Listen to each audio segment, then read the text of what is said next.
Bwana, mambo ni vipi, mambo ni aje, mwana new trending wakati mwingine tena ambao tunasogezeana vitu ambavyo vinachukua nafasi kubwa sana. Na leo kitu ninachokusogezea bwana ni kuhusu hawa superstar wawili ambao si wengine bali ni Diamond Platnumz na Harmonize ambao kwa kipindi cha muda mrefu bwana tumekuwa tukiwaona wakiwa wanapitia quarrels nyingi sana, lakini kwa hichi ambacho kimekuja kutokea siku ya leo kinazidi kuonesha kwamba ni kwa namna gani ambavyo wanazidi kujisolve na kuwa watu safi kabisa. So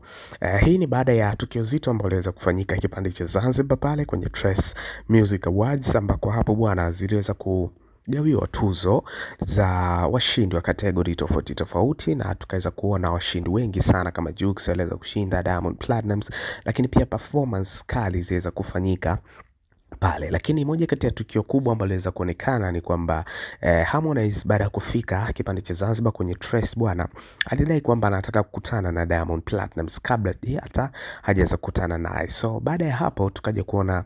ameweza kukutana naye na kuna ka short clip ambako kalionekana tu wakiwa pamoja, lakini engo nzima ya tukio lilivyokuwepo haikuweza kuonekana. So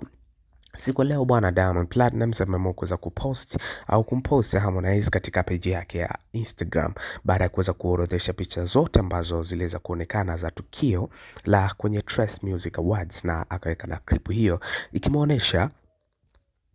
akikutana na Harmonize na wakihave vibe kweli kweli, na imekuwa ni moja kati ya moment ambayo imeonyesha kwamba ni kwa namna gani hawa magoto wawili au wasanii wakubwa wawili wataweza kuungana kwa pamoja na kupeleka muziki katika level ambayo imekuwa ni ya hali juu sana, kwa sababu moja kati ya kitu ambacho kimekuwa ni tatizo kubwa basi ni ule ugomvi mkubwa ambao umekuwepo, mgawanyiko wa mashabiki na vitu kama hivyo, kiasi cha kwamba hata wasanii wengine wanakuwa wanaogopa au kufanya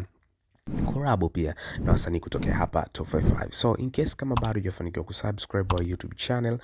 usahau kusubscribe, kucomment, kulike na kushare, kwa sababu new trending for better info.